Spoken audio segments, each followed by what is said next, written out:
오늘 이 시간은 말씀을 어떻게 받는가라는 제목을 가지고 하나님 말씀을 증거하도록 하겠습니다. 여러분들과 제가 데살로니가 전서의 말씀을 함께 읽었는데, 데살로니가 전서는 사도 바울이 고린도 교회에서 1년 6개월 정도 사역하던 중에 쓴 책 중에 하나입니다. 왜 데살로니가 교회를 향하여서 이 편지를 그들에게 쓰게 되어졌냐면, 그가 복음을 전할 당시, 데살로니가 지역에 가서 복음을 전할 당시에 그때 당시 유대인과 또 유대인과 결탁되어진 많은 반대 세력들이 방해를 하기 시작합니다. 그 방해에 못 이겨서 결국에는 이 사도 바울이 피신하여서 베레아에 이르게 되어졌고, 그 베레아에 이르게 되어진 상황 속에서도 그들이 쫓아와까지 핍박을 하게 됩니다. 그래서 그 쫓아오면서까지 핍박을 하게 되어지니까 거기에 디모데와 실라를 거기다가 배치해두고 그들과 함께 소통을 하면서 데살로니가에 대한 그런 상황들을 보고받기 시작합니다. 근데 그 베레아에서도 복음을 전하는 중에도 계속해서 괴롭히니까 거기에 있지 못하고 아덴으로 피신하게 되어지고, 그가 또 아덴에서 사역하던 중에 고린도 지역으로 이제 가게 되어집니다. 그런 내용 속에서 주고 있는 게 뭐냐면, 데살로니가라고 하는 그 지역에 세워진 교회는 믿음이 좋은 교회였습니다. 어떤 중에 믿음이 좋았냐면 환난과 핍박 중에도 믿음이 좋았다는 거예요. 그런데 단점이 있었습니다. 어떤 단점이 있었냐면 교회의 전통성 자체가 그렇게 깊지 않았던 거예요. 생긴 지 얼마 되지 않은 교회. 그러니까 실제로 사도 바울이 데살로니가에서 복음을 증거하면서 2주 내지 3주 만에 생겨난 교회였다는 거예요. 그럼에도 불구하고 그들이 뜨거운 그런 가슴을 갖고 주님을 열정적으로 섬겼고, 주님을 뜨겁게 사랑하는 그것 때문에 자기의 생명까지도 버리는 일들까지 생겨났다는 거예요. 그런 교회이다 보니 바울이 마음이 안 갈 수가 없겠죠. 그리고 또 그런 환난과 핍박이 있으면 어떤 일이 생겨나겠습니까? 교회가 어려움을 겪을 수가 있기 때문에 그런 마음에서 그들을 격려해주고 그들에게 가장 큰 위로가 되어지는 말을 하기 위해서 쓰여진 것이 바로 데살로니가 전서라는 겁니다. 그래서 이 내용 속에서 은혜되는 게 무엇이냐면, 그들에게 가장 큰 위로가 무엇이었냐면 재림이었어요. 자, 여러분들과 제가 이 재림에 대해서 함께 단어를 듣고 생각할 때 가슴이 막 뛴다면, 여러분들과 저는 그래도 하나님의 그 은혜를 통해서 하나님이 주신 믿음 안에 거한다고 할 수 있는 사람이고, 재림에 대해서 들었는데 가슴이 뛰지 않는다, 혹은 두렵다라고 하는 생각이 든다면 우리가 지금 걸어가는 인생길이 신앙생활을 하는 것인지 아니면 단지 나의 육신의 생활을 하고 있는지를 살펴봐야 된다는 거예요. 아니, 오늘도 이 말씀을 들으면서 살펴봐야 될 게 뭐냐면, 하나님 말씀이 위로가 되는지 아니면 하나님 말씀이 위로가 되지 않는지 살펴봤으면 좋겠어요. 이들에게는 위로가 재림이었어요. 자, 여러분들에게 질문 드립니다. 예수님이 다시 오신다는 게 여러분들에게 위로가 되십니까? 여기 있는 모든 사람들이 위로가 됐으면 좋겠어요. 그들이 환난과 핍박 중에 살아서 그것 때문에 위로가 되어진 게 아니라 그만큼 하나님의 아들 예수님을 사랑했다는 거예요. 그러니까 이거는 말로 표현할 수가 없는 거고, 그리고 이거는 가르쳐서 되어지는 부분이 아닙니다. 가르쳐가지고 그런 사랑을 우리 모두가 배움으로 알 수 있다면 좋겠는데 은혜로 되어지는 거라는 거죠. 그러다 보니 그 데살로니가 교회가 전통성은 없었지만 하나님의 모든 교회에게, 나중에는 이제 하나님의 모든 교회에게까지 도전을 주는데, 데살로니가 전서에서는, 후서가 가기 전에 이 전서에서는 마게도냐와 아가야라고 하는 그 큰 지방 내에서 사람들에게 귀감이 되어진다는 거예요. 소망하기는 우리 땅끝 교회는 아직 큰 교회는 아니지만, 그리고 우리가 큰 교회가 된다는 보장은 없지만 여러분들이 기성교회에게 도전이 되어지는 사람들이 됐으면 좋겠어요. 아, 진짜 신앙인이 저기 있구나. 진짜 신앙생활은 저렇게 하는 것이구나. 여러분들이 바로 그렇게 많은 사람들에게 존경심을 그렇게 갖게 하는 아름다운 신앙인이 됐으면 좋겠습니다. 근데 그런 이유가 오늘 이 내용 속에서 보니까, 오늘 본문의 내용 중에 보니까 하나님의 말씀을 받는 것을 따라서 그들이 그런 결정이 내려지게 됐다는 거예요. 저번 주에 우리가 두 번째 내용이 뭐였죠? 받는 일을 위해서 우리가 기도해야 된다 그랬잖아요. 여러분들이 받는 일로서 오늘 이 말씀을 대하실 때에 질문을 스스로 던져봤으면 좋겠어요. 말씀을 어떻게 받는가? 성경에 보니까 두 종류로 나눠져요. 오늘 본문에 보니까 사람의 말로 받는 자가 있고 하나님의 말씀으로 받는 자가 있다는 거예요.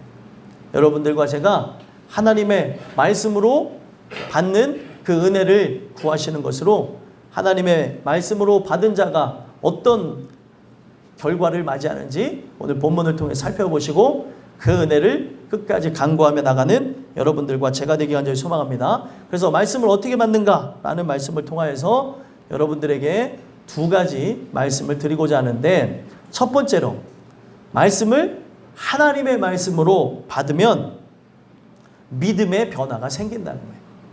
아멘이십니까? 네. 믿음의 변화가 생깁니다. 자, 왜 믿음의 변화가 생기냐면 13절 한번 읽어볼까요? 읽어보겠습니다. 시작.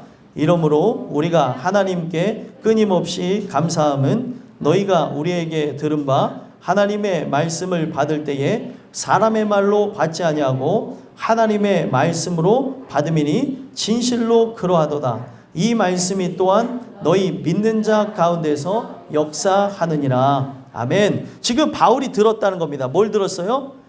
지금 우리에게 들은 바 하나님의 말씀을 받을 때에 사람의 말로 받지 아니하고 하나님의 말씀으로 받음이니 진실로 그러하도다. 이것을 들었고 이것 때문에 끊임없이 감사한다는 거예요. 여러분들의 자녀가 성적이 올라가고 여러분들의 남편이 또 승진하게 되어지고 우리의 인생이 잘 된다고 감사할 게 아니라 내 자녀에게, 내 남편에게, 내 아내에게, 내 부모에게, 내 사랑하는 이들에게 하나님의 말씀이 하나님의 말씀으로 들려지는 것 때문에 감사하셨으면 좋겠어요. 우리는 살아가면서 감사의 조건을 찾는데 자꾸 쓸데없는 육신의 것 때문에 감사할 조건을 찾는 사람들이 많다는 거예요. 이거는 아직도 1차원적인 사람이에요. 육신의 사람인 거죠. 영적인 사람은 이것에 감사함의 조건을 찾지 않습니다. 여러분들은 어떠시고 또 저는 어떤지 이 말씀을 통해 살펴봤으면 좋겠어요. 감사의 조건이 말씀이 잘 들려지는 것이라고 생각해 보냐는 거죠. 지금 사도 바울은 끊임없이 감사하는 이유가 하나님의 말씀을 하나님의 말씀으로 받는 것 때문에 감사하다는 거예요. 말씀을 들으시는데 사람에 따라 다 다르죠. 어떤 사람들은 이 말씀이 여기에 있는 그대로 사람의 말로 들려지는가 하면 하나님의 말씀으로 들려진다는 거예요. 여러분들 분명히 제가 부족하고 연약하지만 말씀을 증거하는 메신저로 또 하나님의 이 말씀을 대언하는 대언자로 서서 증거합니다. 그러면 이 말씀을 저 사람은 연약하고 부족하지만 저와 함께하는 하나님이 저를 통하여서 저에게 먼저 말씀 주시고 저에게 주신 말씀을 함께 공유할 때 은혜를 주시고자 하는 거구나. 그러면은 저 입에서 나오는 거는 하나님의 말씀이구나 라고 우리가 생각하며 받아들여야 되는 게 사실임에도 불구하고 사람들이 어떤 룰을 범합니까? 하나님의 말씀을 여기 있는 그대로 사람의 말로 받는 존재들이 있다는 거예요. 여러분들 하나님의 말씀을 사람의 말로 인간이 자기의 그 욕정을 따라서 변리에 의해서 바꿨다고 생각해 보세요. 자기의 그 욕심에 따라서 자기가 원하는 것에 따라서 저거는 맞아, 저거는 틀렸어 라고 진짜 하나님의 말씀인데도 불구하고 바꿨다고 생각해 보세요. 여러분들에게 변화가 일어나겠습니까? 일어나지 않겠습니까? 절대 변화가 일어나지 않는다는 거예요. 그런데 그럼에도 불구하고 많은 사람들이 말씀을 들으면서 하나님의 말씀이나 사람의 말로 바꾸는 이유가 뭐예요? 사람의 말은 무시할 수가 있습니다. 내 생각과 다르면 그냥 안 들으면 돼요.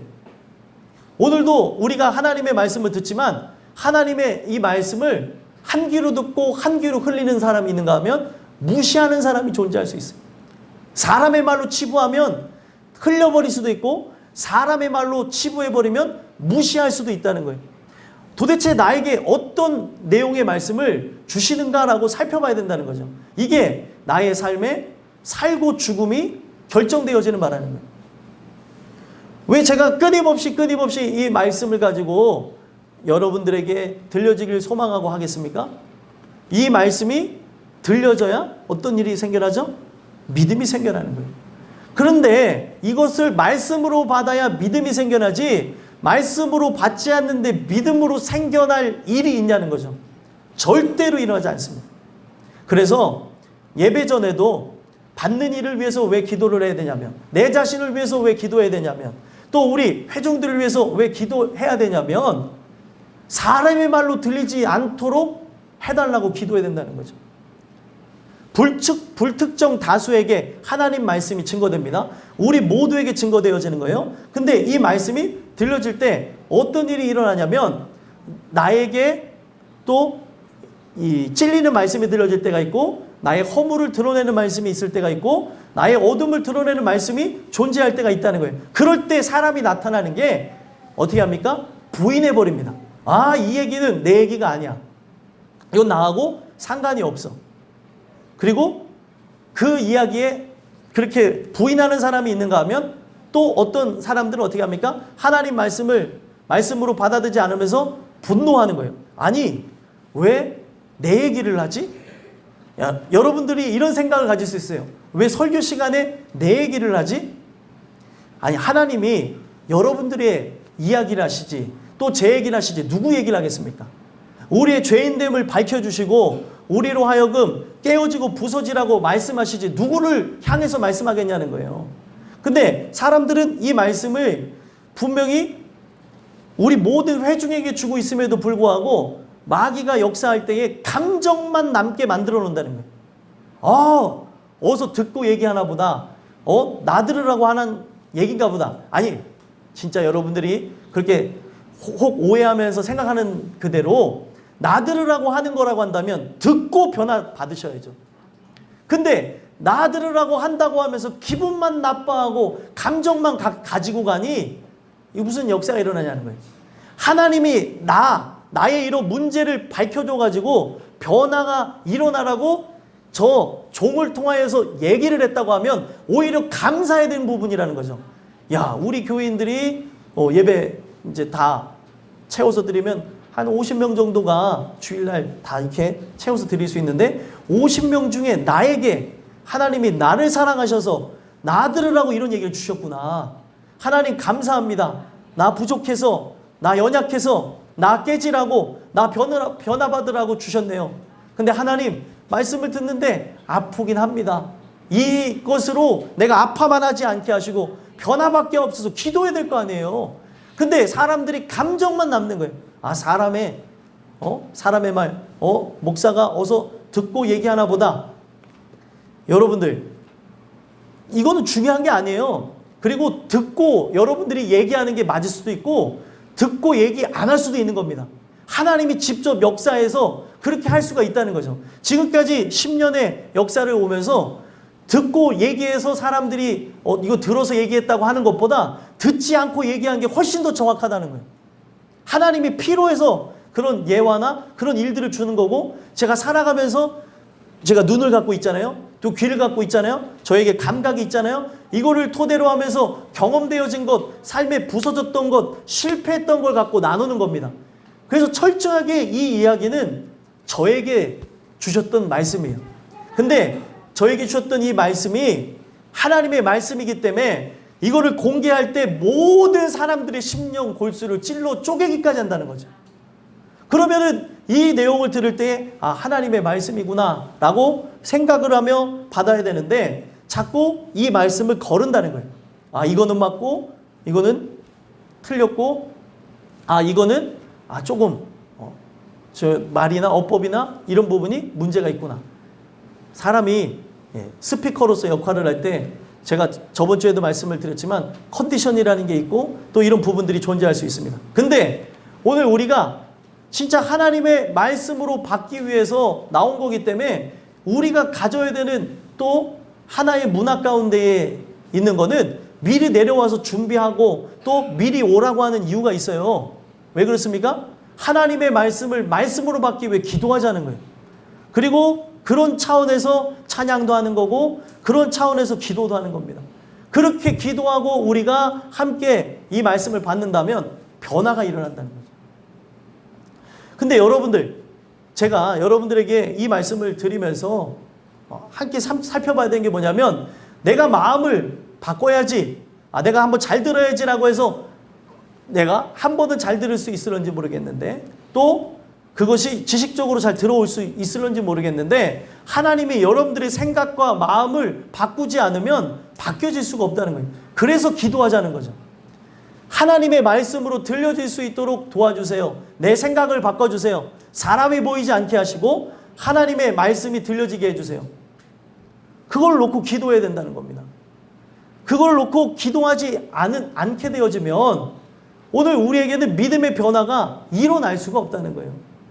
하나님, 들음에서 믿음이 난다고 하는데 말씀으로 들려지게 해주세요. 이걸 놓고 우리는 간구해야 될 필요성이 있다는 겁니다. 성경에 보게 되면 하나님의 말씀으로 받아서 그 인생 자체가 변화한 사람이 있는가 하면 또 하나님의 말씀으로 받지 않아서 멸망한 사람이 나옵니다. 두 왕의 예를 들어드리겠는데 한 왕은 요아스라는 왕이 있어요. 그 요아스라고 하는 왕은 남유다의 왕이었는데 그 남유다의 왕 요아스는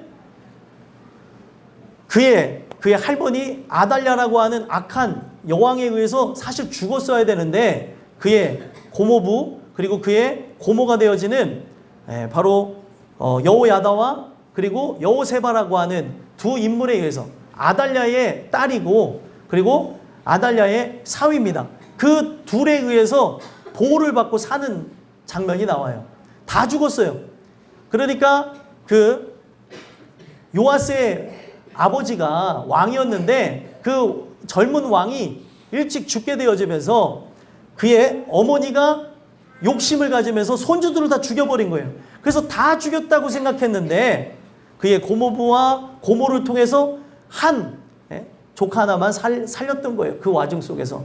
그래서 여호야다라고 하는 이 고모부가 제사장이었거든요. 그래가지고 교회, 오늘날 얘기하면 교회라 불리는 성전에서 숨겨놓고 기릅니다.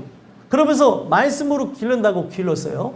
그리고 나중에 6년이 지나서 혁명봉기에 의해서 악한 여왕이고 우상 숭배를 남유다에 전파했던 아달랴라고 하는 여왕을 혁명봉기를 통해서 죽게 합니다. 그리고 요아스를 왕으로 세웠어요. 그리고 요아스가 그 여호야다라고 하는 제사장, 그 고모부와 함께 성전을 수리하며 하나님의 그 나라를 아름답게 세우는 듯 했습니다. 근데 여호야다가 죽으니까 유다의 방백들이 찾아와요. 유다의 대신들이 찾아와서 절을 하고 우리가 살기 위해서는 이렇게 해서는 안 된다는 거예요. 그러면서 그 유다의 방백들의 이야기를 들으며 우상을 그대로 받아들입니다. 우상을 받아들이면서 바로 순식간에 이 남유다가 우상의 나라가 되어진 거예요. 여러분들, 제가 왜 이런 얘기를 드리겠습니까? 오늘날 우리의 살아가는 삶 속에 우리 모든 사람들이 그 말씀을 들은다고 하면서 함께 어떤 일을 할 수 있어요? 참여하고 그리고 오늘날 교회를 아름답게 수리하고 가꾸고 교회의 일원으로서 앞장서서 일을 할 수도 있고 그리고 많은 선한 영향력을 끼칠 수도 있다는 거예요. 그런데 중요한 거는 뭐예요? 일을 하는 게 중요한 게 아니라 우리 안에 내적인 변화가 없다면, 진짜 하나님 말씀을 통해서 깨어지고 부서진 게 없다면 그 여호야다와 함께 즐거운 추억, 그의 고모부죠. 요아스 왕의 그 고모부가 죽게 되어지니까 바로 타락하게 되어졌다는 거예요. 제가 하나님의 말씀을 늘 증거하면서 여러분들에게 진짜 기도하면서 그 간절하게 전달하고 본 게 뭐냐면, 저와 이렇게 관계되면서 어떤 그 육신적으로 가까움이 있는 것보다 하나님의 은혜 속에 들어가는 게 중요하다는 거죠. 말씀을 증거하는 거는 저와 여러분들이 인격적인 관계를 맺는 것을 위해서 나가는 게 아니라 저는 어디로 나가야 되는지만 가르쳐 주는 거예요. 십자가 달리신 예수를 가르쳐 주기 위해서 이 말씀을 증거하는 거라는 겁니다.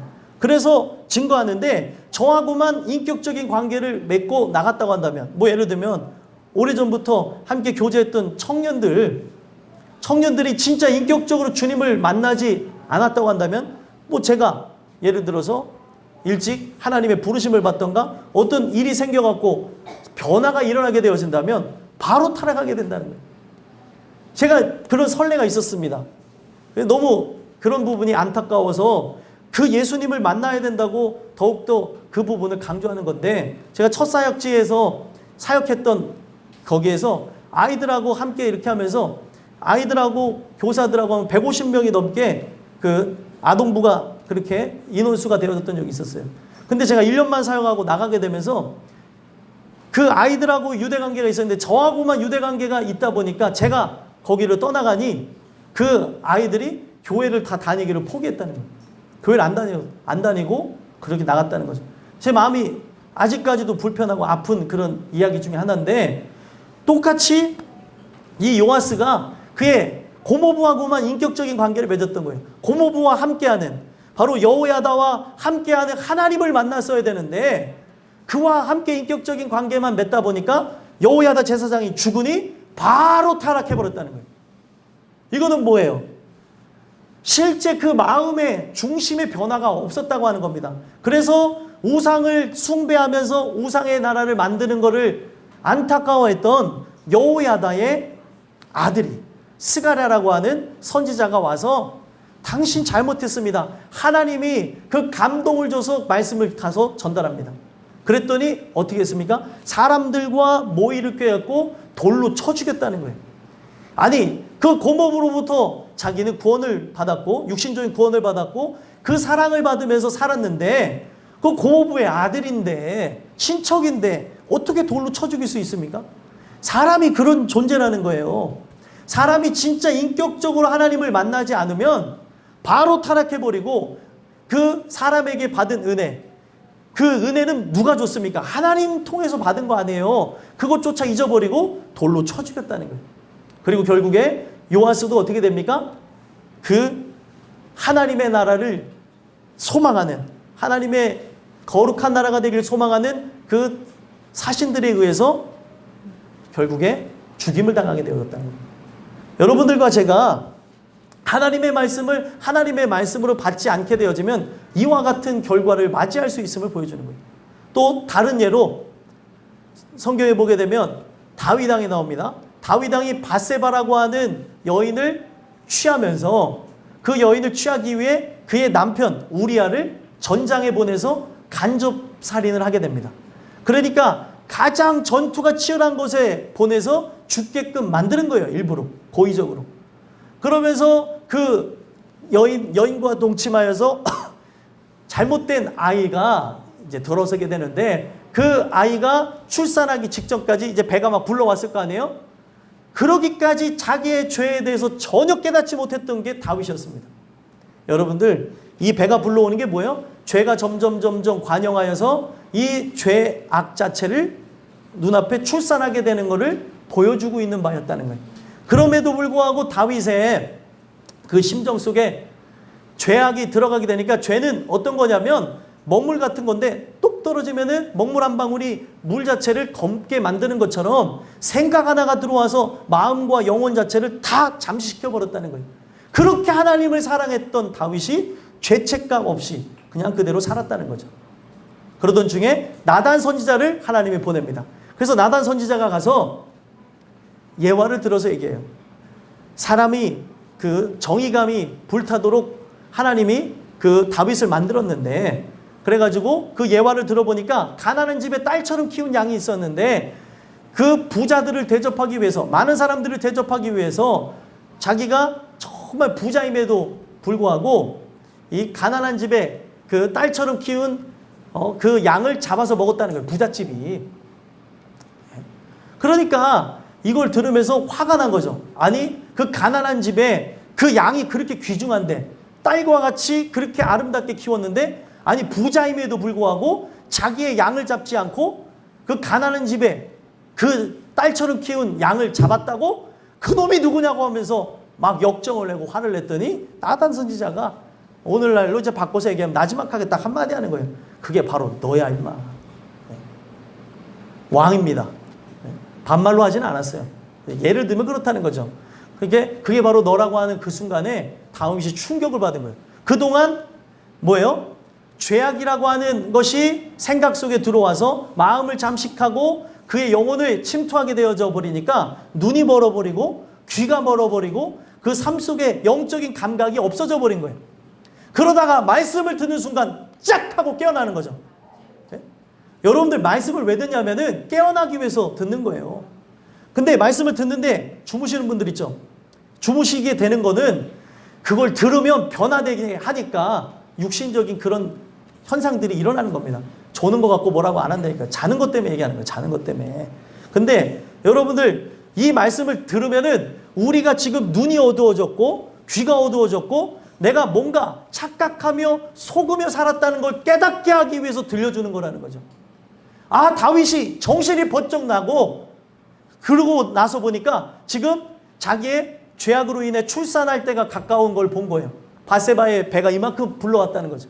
아, 내가 죄악을 일삼으며 살인을 교사하며 그렇게 아이까지 이제 잉태하게 됐는데 그걸 놓고 하나님 앞에 기도해 본 적도 없었던 거예요. 왕이 하나님 앞에 살려달라고 하나님이 어떻게 하실 거를 알았던 거죠. 살려달라고 잘못했습니다. 7일 밤낮을 울고불고 기도합니다. 어떻게 하셨을까요? 하나님이 그의 죄악 자체는 용서하시고 그 아이는 걷어가셨어요. 그러면서 그게 그들에게 상처가 되어지고 또 그들에게 아픔이 되어지고 또 이게 할 말이 없게 되어지죠. 자기네들이 무슨 할 말이 있겠습니까? 그런 상황 속에서 하나님이 나중에 그 바세바와 다윗 사이에서 여디디아라고 이름을 불리는 솔로몬이라는 자녀를 주시게 되는 거예요. 그런 상황 속에서 태어난 솔로몬이 나중에 왕위를 얻게 되는 겁니다. 아픔을 덮어주시면서 또 그들의 죄악 자체를 용서했기 때문에 그런 상황 속에서 불합리하게 결혼해갖고 산 그들을 하나님이 용서해 준 거죠. 왜 제가 이런 얘기를 드리겠습니까? 하나님의 말씀으로 들려진 것 때문에 바로 다윗이 기도하는 것으로 다윗은 살았고 다윗이 결국에 그 바세바와 함께 하나님 앞에 진실하게 회개함으로 아이가 돌아올 수는 없었지만 그거는 평생의 상처가 되어졌겠죠. 하지만 어떤 일이 일어났습니까? 내가 다시는 주님을 떠나지 말아야지. 다윗에게 그런 것이 되어졌다는 거예요. 또 바세바에게도 마찬가지고요. 그래서 그 사이에서 태어난 솔로몬이라고 하는 아이를 은혜로 키울 수가 있게 되어졌었다는 거죠. 여러분들과 제가 하나님의 말씀으로 듣는 게 그렇게 중요하다는 거예요. 만약에 나단 선지자가 왔는데 내가 감히 어디 안전이라고 왕한테 네가 그런 말을 하느냐라고 나단 선지자를 죽여버렸다면 다윗은 성경에 기록되지 못했을 겁니다. 여러분들과 제가 이 말씀을 통해서 하나만 살펴봤으면 좋겠어요. 내가 하나님의 말씀을 사람의 말로 바꿔서 듣는가? 아니면 하나님의 말씀으로 듣고 있는가? 또 하나님의 말씀을 들으면서 이것을 지키고자 얼마나 힘쓰고 애쓰는가? 제가 강단에서 여러분들에게 이 말씀에 대한 권면을 줄 때가 있고 개인적으로 또 어떤 특별한 상황에서 이 강단 이외에 여러분들에게 권면을 드릴 때가 있습니다. 그걸 하나님의 말씀으로 받아들인다면 반드시 하나님이 복을 주시겠죠. 근데 사람들이 그걸 어떻게 들어요? 사람의 말로 들으니까 무시해버리고 흘겨버려요. 애들도 그렇게 하는 모습을 볼 때가 있고 심지어 어른임에도 불구하고 그렇게 되어질 때가 있습니다. 제가 여러분들한테 자신 있게 권면할 수 있는 것은 하나님께로 와서 제게 감동을 주셔서 여러분들이 권면한 거라면 여러분들이 순종하시면 반드시 영육간에 하나님의 충만한 복을 받으실 줄 믿습니다. 근데 그걸 무시한다면 그것에 대한 대가는 반드시 있을 거라는 거예요. 오늘 이 말씀을 통해서 여러분들과 제가 이 말씀을 하나님의 말씀으로 받음으로 믿음 자체가 변화하길 간절히 소망합니다. 믿음이 있어야 승리하죠. 믿음이 있어야 구원을 얻죠. 믿음이 있어야 하나님을 기쁘시게 할 수 있는 거예요. 하나님의 말씀으로 받게 되어지는 태도를 위해서 기도하시고 하나님께 간구함으로 한 말씀 한 말씀도 땅에 떨어짐 없이 내 안에 새겨져서 나의 믿음이 되게 없어서 기도함으로 여러분들의 믿음이 충만해지게 간절히 소망합니다. 마지막 두 번째로 말씀을 어떻게 받는가? 이 말씀을 통해서 어떤 권면의 말씀을 주시냐면 하나님의 말씀으로 받으면 열매의 변화가 생긴다고 말씀해 준다. 어떤 변화가 생긴다고요? 열매의 변화가 생긴다. 그래서 어떤 변화가 일어나는가 이렇게 보시면 14절 한번 읽어보겠습니다. 읽겠습니다. 시작. 형제들아 너희가 그리스도 예수 안에서 유대인에 있는 하나님의 교회들을 본받은 자 되었으니 그들이 유대인들에게 고난을 받은 것 같이 너희도 너희 동족에게서 동일한 고난을 받았느니라. 아멘. 지금 얘기하는 걸 보니까 이들이 처음부터 이런 사람은 아니었던 거죠. 하나님의 교회들을 본받은 자가 되어져서 결국에 유대인들에게 고난을 받은 것 같이 이 사람들 또한 고난을 받게 되어졌다는 거예요. 이들에게 열매가 뭐죠? 고난이라는 열매가 맺혀졌다는 거예요. 이 고난이라고 하는 열매는 여러분들이 하나님의 자녀로 살아가면서 얻게 되어질 최종적인 열매입니다. 이 고난이라는 열매를 통해 내가 진짜 하나님의 자녀구나, 하나님의 백성이구나라고 하는 것을 알 수 있게 되는 거죠. 그런데 이 고난이라고 하는 열매가 사람들이 맺혀지기를 소망하며 그 마음속에 믿음으로 충만하고 하나님의 뜻 가운데 순종하며 나가야 되는데 고난받기를 모든 사람들이 원합니까? 원하지 않습니까? 원하지 않아요.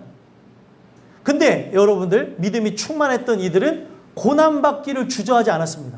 베드로도 마찬가지예요. 고난에 참여하라고 얘기했습니다. 왜 고난에 참여하라고 얘기하냐는 거예요. 바로 내 안에 예수가 들어오셨다고 한다면 이것이 자연적으로 나타나게 되어질 열매라는 거예요. 씨를 뿌리니까 그 씨가 자라나서 꽃도 피고 열매도 맺는 거 아니에요? 씨가 진짜 뿌려졌음이 있다면 바로 고난이라는 열매를 맺을 수밖에 없다는 거죠. 필연적인 관계라는 거예요. 원인이 있으니까 결과가 있는 거죠. 씨를 뿌렸으니까 결국에 열매를 거둔다고 하는 것처럼 열매가 없으면 뭐가 없다는 거예요. 결국에는 씨 뿌림이 없다는 걸 얘기해 준다는 거예요. 그래서 여러분들과 제가 지금 우리가 하나님 말씀을 대하면서 이 말씀대로 살라고 할 때 제일 먼저 발동하는 게 뭐냐면 율법적인 행동입니다. 흉내내고 따라하는 거죠. 그런데 이거를 성경은 완전히 무시한 게 아니에요. 갈라디아에서 밝히고 있는 게 뭐냐면 믿음이 오기 전까지 필요한 게 뭐예요? 율법이라는 거죠. 그 율법이라는 게 뭐예요? 내가 진짜 싫은데도 억지로 예배 참여할 때가 있고 피곤한 중에 올 때도 있고 아픈 중에 올 때도 있고 또 오기 싫은데도 억지로 도살장 끌려가듯이 올 수도 있고 이런 게 필요하다는 거죠. 그리고 아직 마음이 뭔지도 모르면서 기도의 자리에 있을 때도 있고 말씀을 보기도 하는 건 성경을 율법이라고 합니다. 이걸 통해 하나님이 궁극적으로 하는 게 뭐예요? 죄인됨을 가르쳐주는 거예요. 이게 바로 뭐냐면 이 율법이라는 게 왜 필요하냐면 은혜의 수단이에요. 이걸 통해서 반드시 은혜를 받는 건 아니지만 은혜 받기 전에 우린 인간이 할 수 있는 최소한의 행동이 이런 행동이라는 거예요. 근데 여러분들 사람이 변하지 않고 흉내만 내면 어떤 일이 생겨나겠습니까? 문제가 생겨난다는 거예요. 문제가.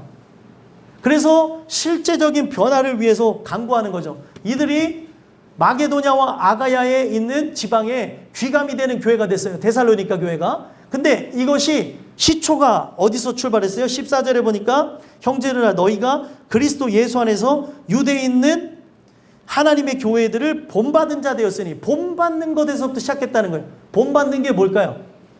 본받는 것을 원어에서는 뭐라고 얘기하냐면 따라간다, 같이 간다라는 의미를 갖고 있습니다. 그러니까 내가 아직까지 이걸 동의하지는 않지만 내가 이렇게 하는 거는 마음까지 다 동한 건 아니지만 저렇게 해야 되는 것 같아서 흉내내기도 하고 여러분들 애들이 아빠 엄마의 그 말투와 행동을 그대로 따라하죠. 그렇죠? 내가 어떻게 행동하냐에 따라서 저들이 그대로 배웁니다. 근데 저렇게 하는 것이 왜 하는지도 모르면서 하다가 이게 이래서 이렇게 했던 것이구나라고 깨달으면서 그들이 그런 행동들을 습관적으로 하던 거를 자기가 자제할 수도 있게 되는 걸 보게 되죠. 마찬가지입니다. 이들이 나도 저걸 한번 따라 해야지. 내가 신앙생활 하니까 나도 저렇게 해야 되는 것이구나 라고 열심으로 따라 했었다는 거예요. 그러면서 그들이 소망한 게 뭐예요? 그냥 육신적으로만 따라하고 껍데기만 흉내내는 게 아니라 실제로 그들 안에 예수 그리스도 예수 안에서 이런 일들이 일어나기를 소망했다는 거예요. 오늘 우리가 이게 왜 필요하냐면 많은 사람들이 껍데기만 흉내낼 수가 있습니다. 율법적으로 그럴 수가 있다는 거예요. 근데 율법적인 것에 의해서 학습이 되어져서 껍데기만 흉내내는 거하고 진짜 이 암이 바뀌어서 하는 거하고는 결국에 열매로 달라지게 된다는 거예요. 만약에 이거를 그냥 흉내내면서 쫓아가는 정도는 어디까지는 갈 수 있어요? 어디까지 갈 수 있습니까? 울며불며 하면서 성전 수리도 하고 많은 일들을 하는 데까지 갈 수 있습니다. 근데 고난이 찾아오면 다 도망간다는 거예요. 시험거리가 딱 찾아왔어요. 하나님이 나를 테스트하는 상황에 딱 이르렀을 때 증명이 되어집니다. 저게 진짜인지 가짜인지. 그래서 이 본받는 자가 되어지면서 했던 게 뭐냐면 따라하기도 하고 같이 가면서 했던 게 뭐예요? 내가 진짜 하나님이 주시는 그 은혜 속에 예수를 실제로 알아보는 그런 것들을 그들은 소망하면서 기도했다는 거죠. 2주밖에 되지 않았었지만 저렇게 하는 것이구나 라고 하는 그 내용 속에서 하나님이 시간을 초월해서 2, 3주 만에 그들 안에 엄청난 열심과 처음에 뭘 알고 하겠습니까? 예? 그들이 뭐 교회 나와서 찬양하는 걸 알았겠어요? 아니면은 기도하는 걸 알았겠어요? 그냥 같이 이렇게 해야 되는 것이구나 하면서 하던 중에 엄청난 하나님의 은혜를 받고 죽기까지 복종하는 자들이 됐다는 거예요. 그리고 나중에는 이거는 처음에 뜻도 모르면서 했었던 행동인데 그 모든 뜻을 알고 건면해주며 많은 사람들을 이끄는 존재가 되어졌다는 겁니다. 오늘 여러분들과 제가 이 주시는 말씀을 통해 이 고난이라고 하는 그 열매가 하나님의 백성들에게는 자연적으로 일어나는 거예요. 여러분들에게도 일어나기를 간절히 소망합니다. 그러면 고난이 뭘까요? 고난. 이 고난이라고 하는 거는 결국에 우리의 삶의 고통, 아픔, 괴로움, 문제, 그리고 우리의 삶에 돌파하기 힘든 그 어떤 것들을 고난이라고 하겠죠. 근데 성경에 보면은 이 고난이라고 하는 게 자기가 하나님의 뜻을 거역해서 받는 고난이 있는가 하면 그렇지 않았는데도 받는 고난이 있다는 거예요. 여기서 말하는 건 뭐예요? 내가 하나님 뜻대로 살았음에도 불구하고 받는 고난입니다. 그리고 이 고난은 직접적으로 뭐와 연결되어졌냐면 내가 주님 뜻대로 사는 것 때문에 하나님의 영광을 위해서 사는 것 때문에 받게 되어지는 고난을 얘기하는 거예요. 그래서 결국에 어떻게 돼요? 예수 그리스도를 믿음으로 살아가는 그리스도인이라고 한다면 버려야 될 것도 많고 포기해야 될 것도 많고 그리고 누리지 말아야 될 것들도 생겨나게 된다는 거예요. 권리를 포기해야 될 수가 있다는 거죠. 자기의 권리를. 누구 때문에요? 예수님 때문에. 이거를 성경은 고난이라고도 한다는 거예요. 고난. 복음 때문에도 어떤 고난을 받아요? 사람들 모임 가면은 항상 산통 깨는 사람들이 있잖아요. 누가 그렇게 산통을 깨요? 그리스도인들이. 지금 기쁘고 즐겁고 세상 얘기하고 술 먹고 막 이런 자리에 갔는데 이 그리스도인들은 가면은 뭘 얘기하는 거예요? 그럴 때 초대를 하지 말았는데 또 초대를 해요. 또 가면은 또 그리스도 얘기하는 거예요. 예수님 얘기하는 거예요. 그리고 또 친지들 만났어요. 오래간만에 만났는데 또 간만에 예수님 얘기하고 오래간만에 친구 만났는데 또 예수 얘기하고 그럼 사람들이 뭐라고 얘기하냐면 쟤는 좀 빼라고 얘기해. 데리고 오지 말라고도 얘기하고 만약에 어쩔 수 없이 뭐 혈연지간이라면 이걸 칼로 자를 수가 없잖아요. 이 피부치로 엮여진 거를 인연을 끊을 수가 없으니까 어떻게 해요? 제발 이런 얘기를 하지 말아라. 분위기 깨는 얘기를 왜 이렇게 하냐. 이런 얘기들을 한다는 거예요. 이걸 고난이라고 하는 겁니다. 근데 오늘 내가 이런 고난을 받는 거는 내가 의도적으로 받아야지 하는 게 아니라 예수를 사랑하고 예수가 나의 중심이고 그가 나를 구원하신 것이 진짜이고 나는 예수를 진짜 눈으로 보진 못했지만 마음으로 그를 봤기 때문에 증인으로서 증거하는 거라는 거예요. 누가 시켜서 하는 거 아닙니다. 근데 결국에 이것 때문에 어떤 일이 일어나요? 고난을 받는다는 거예요.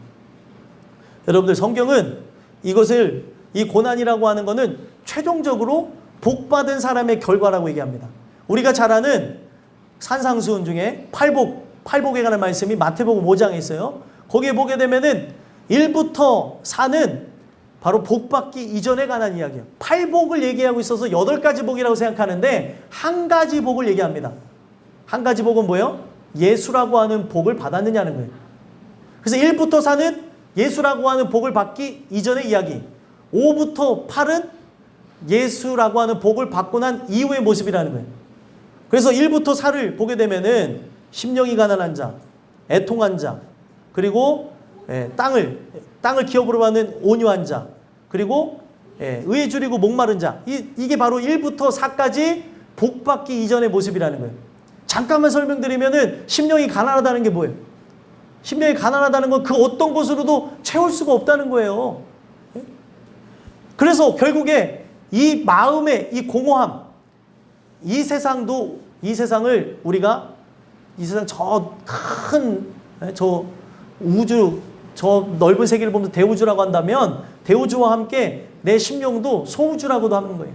근데 이 심령에 이것저것 눈으로 보고 그리고 마음속에 내가 좋아하는 걸 채우고 내가 취미생활에도 뭔가가 부족한 거예요. 그거를 심령이 가난하다고 하는 겁니다. 그리고 또 뭐예요? 내가 죄인 되어져서 저 영원한 천국을 얻고 싶은데 내가 아무리 노력해도 아무리 애를 써도 나는 저 천국을 살 수 있는 어떤 권한이 없다고 하는 걸 느끼는 게 심령이 가난하다는 거예요. 이렇게 되어진 자들은 어떻게 합니까? 천국을 사기 위해서 예수를 찾게 되어지는 거예요. 그래서 성경은 심령이 가난하다고 얘기하는 겁니다. 애통하는 자는 뭐예요? 죄로 애통하는 거예요. 죄로. 다른 것 때문에 애통하지 않아요. 하나님, 쌀이 떨어졌네요. 기도할 수 있어요. 하나님, 억울해서 못 살겠네요. 이런 것 때문에 기도하는 거 아닙니다. 뭐 때문에 애통한 거예요? 죄 때문에. 죄 때문에. 내가 이 죄를 어떻게 씻어야 되는가? 그것 때문에 그 애통하면서 하나님, 내가 죄인이어서 저 천국에 못 들어가는데 라고 애통하는 그 사람에게 하나님만이 주실 수 있는 위로를 주는 거예요. 이게 복받기 이전에 하나님이 복을 줄 자에게 나타나는 현상이라는 거죠. 그리고 온유한 자가 나옵니다. 온유한 자는 어떤 자예요? 이 세상에 기업을 얻으려고 하는 게 아니에요. 나의 땅은 어디 있어야 돼요? 저 영원한 천국에 있는 거예요. 누가 성경에서 가장 온유하다고 나왔습니까? 모세가. 왜 모세가 가장 온유하다고 성경에 평가하고 있습니까? 모세가 가장 온유한 거는 바로의 딸의 아들이라는 칭함을 거절하고 민족들을 이끌고 약속의 땅을 밟았다는 거예요. 자기 혼자만 밟은 게 아니라 민족들을 이끌고 그 땅을 향해서 나갔다는 거예요. 여러분들과 저가 온유하다고 하는 게 무엇이냐면 다른 게 아니에요. 겸손하고 착한 것 같은 이게 온유한 게 아니라 저 영원한 천성에 미친 사람이 온유한 겁니다. 근데 사람들 이거 다르게 해석하잖아요. 온유한 게 그런 거라는 거예요. 오로지 딱 원포인트, 천성을 향해서 나가는 거. 그런 자에게만 뭐를 주세요? 땅을 기업으로 준다는 거예요. 그리고 또 의에 줄이고 목마르다라고 하는 건 뭐예요? 다른 거에 줄이고 목마른 게 아니에요. 여행이 고픈 게 아니고 또 쇼핑이 고픈 게 아니고 또 내 삶의 액세서리가 고픈 게 아니고 내 삶에 그 많은 물품이나 또 즐거움이나 재미가 고픈 게 아니라 의에 줄이고 목마른 자가 배부름을 얻을 거라는 거예요. 다른 배고픔이 아니에요. 여러분들 배고픔을 여러분들 느끼고 살아간다니까. 육신의 배고픔, 우리가 그냥 배고파서 느끼는 배고픔뿐만이 아니라 내 정욕의 배고픔을 느낀다니까요. 인간은 도덕 시간에서부터 배우는 게 뭐예요? 이 밑 빠진 독과 같은 거예요. 아무리 물을 부어도 이 욕망이라는 게 사라지지 않습니다. 돈을 만약에 100억 정도 벌었으면 사람이 거기서 그칠 것 같아요?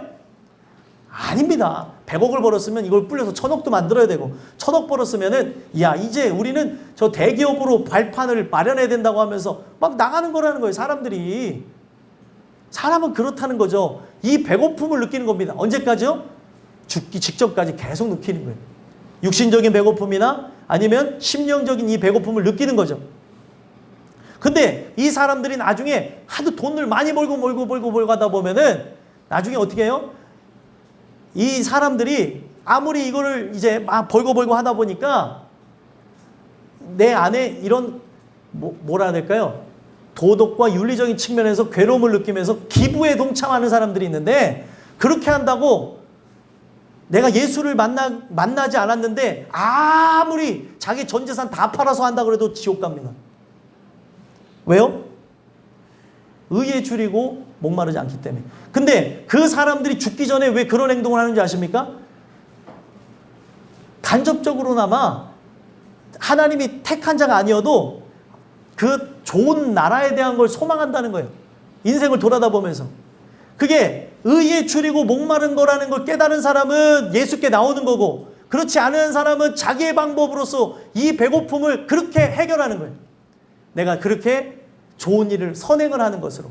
여러분들과 저는 이 말씀을 통하여서 의에 줄이고 목말았으면 좋겠어요. 의가 뭡니까? 예수예요. 예수. 오직 예수의 말씀, 그 예수로 주시는 그 은혜로 줄이고 목마른 자만 배부름을 얻는 거예요. 이 배부름은 뭐예요? 영적인 배부름이죠. 내가 하나님의 자녀가 되었음을 이 말씀이 내 안에 가득 참으로 느끼는 겁니다. 이런 자가 결국에 어떻게 되어져요? 우리가 밥을 먹어야 힘을 쓰는 것처럼 이 영적인 하나님의 말씀, 그 은혜를 통해서 주시는 사랑과 그 용서에 대한 말씀을 얻어야 주님을 위해 죽기까지 복종하는 거예요. 이것이 없으면 불가능하다는 거죠. 그리고 계속 이 배고픔이 있는 거예요. 여러분들, 우리가 육신이 계속 배고픔과 같이 육신과 영혼을 연결시켜줬는데 영적인 것도 어떻게 해요? 계속 배고파요. 그래서 주일날 나오시는 거고, 이 배고픔을 더 느끼시는 분들은 수요일도 나오고 금요일도 나오고, 또 만약에 나올 수 없는 환경이면 어떻게 해요? 집에서 영상을 보면서도 이 배고픔을 그렇게 해결하고 있는 거예요. 여러분들과 제가 이런 은혜가 있었으면 좋겠습니다. 그래서 결국에 1부터 4를 통해서 결국에 어떻게 돼요? 복 받기 이전에 이런 현상이 일어나고, 복을 받으면서도 그런 현상은 계속 지속되어집니다. 그래서 복을 받았어요. 예수라고 한 복을 받았으면은 5부터 8은 무엇이에요? 긍휼히 여김이 일어나는 거예요. 예수가 내 안에 오셨기 때문에 사람들을 긍휼히 여깁니다. 불쌍히 여기기 시작하는 거예요. 뭐 때문에 불쌍히 여겨요? 아유, 밖에 나가서 그렇게 일을 해갖고 손가락이 굵어지고, 어머, 손가락이 다 틀어지고, 아이고, 불쌍해라. 이렇게 보는 게 아니라, 어머, 저 예수도 모르고, 바깥에서 저 일만 하다가 저렇게 죽으면 지옥 갈 텐데, 이걸 보는 거예요. 아니, 제일 중요한 걸 봐야 되는데, 불쌍해는 똑같이 보는데, 영혼에 대한 불쌍함을 봐야 되는데, 그냥 삶의 흔적 속에서 그냥 고생하는 그것만 보고 눈물 흘리면 안타깝지만 거기까지입니다. 영혼에 대한 긍휼의 여김이 있어야죠. 긍휼의 여김. 그리고 또 어떤 일을 합니까? 마음이 청결한 자. 마음이 청결한 자는 누굴 봐요? 하나님을 본대요. 하나님. 마음이 청결한다는 게 어떤 의미겠습니까? 내 안에 임한 하나님의 나라를 통하여 그분을 보는 거예요. 그렇게 내 마음에 임한 하나님의 나라를 통해서 그분을 본 자가 천국에 가는 겁니다. 자, 근데 여러분들, 예수 믿는 사람의 마음속이 천국이에요? 지옥이에요? 지옥이잖아요. 근데 우리가 어떻게 천국 가냐는 거예요. 천국 가기를 소망한다면 내 마음의 변화, 내가 바꿀 수 있어요? 어머, 내 마음이 은혜를 통해서 보니까 지옥이네? 바꿔야지. 결단해야지. 노력해봐야지. 작심삼일이에요. 얼마 못 가요. 중요한 건 뭐예요? 내 마음에, 이 마음이 뭐와 연결됐어요? 마음이 잠깐 고쳐먹을 수는 있습니다. 마음이 뭐와 연결됐습니까? 영혼하고 연결된 거예요. 그 영혼의 문제를 하나님이 바꾸지 않으면 근원이 부패했기 때문에 마음은 또다시 더럽혀집니다.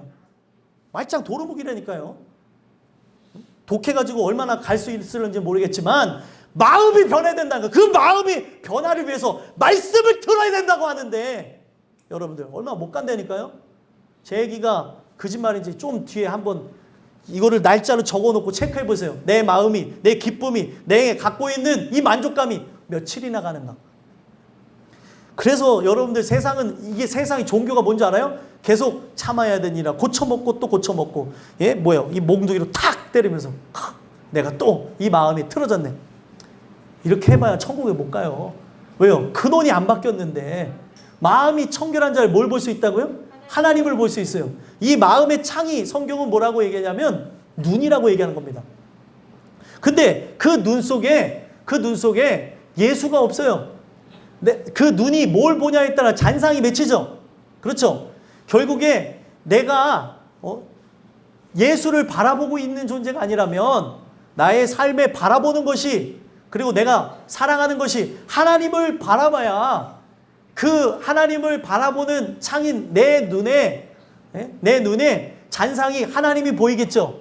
그리고 내가 그 하나님을 볼 것이오라고 하는 것은 또 어떤 의미를 갖고 있는 거예요? 내 살아가는 그 삶에 내 눈이 어디에 고정되어졌냐는 거예요. 천국이냐 아니면은 이 땅이냐, 그 내용들을 봐야 된다는 거죠.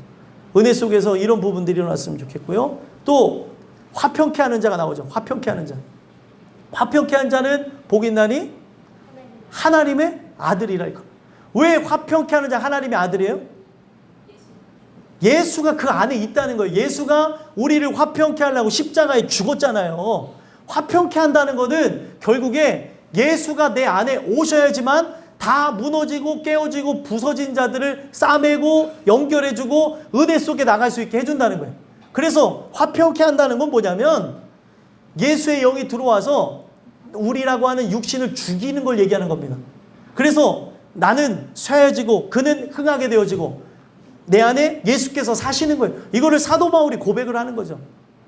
내가 그리스도와 함께 죽었나니 이제는 내가 사는 것이 아니요 내 안에 그리스도께서 사는 것이에요. 그리스도께서 사는 자는 화평의 사도로 나가는 거예요. 아니 사람에게 우리는 뭘 전하는 거예요? 화평을 전하기 위해서 복음을 전하는 이유는 저 사람이 진짜 행복을 위해서 나간다고 한다면 진정한 행복은 하나님과 우리 사이가 원수가 되어졌는데 화평케 하지 않으면 불가능하다는 거예요.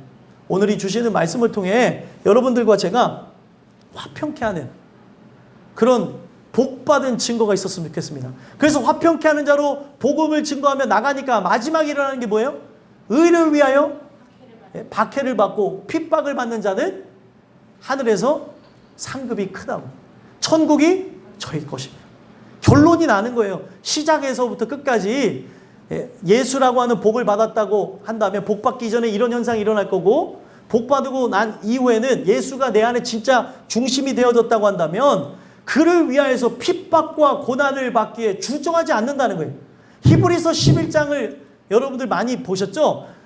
만약에 안 보셨다면 읽어보시라는 거예요. 거기에 나온 사람들이 바보들이 아닙니다. 예수가 함께한 사람들에 대한 이야기예요. 그러니까 결국에 어떻게 해요? 죽기를 주저하지 않아요. 죽음이 제일 민감한 거라니까요. 이제 이 복음의 동료로서 함께하는 목사님들과 그런 얘기인데 저와 친한 목사님들이 연세들이 많아요. 70 넘으신 목사님도 있고 60이 넘으신 목사님들도 있는데 죽음에 대해서 목회자이지만 한번 이렇게 깊이 생각해 보니까 이 죽음이라고 하는 게 실제 뭐예요? 장난이 아니라는 거예요.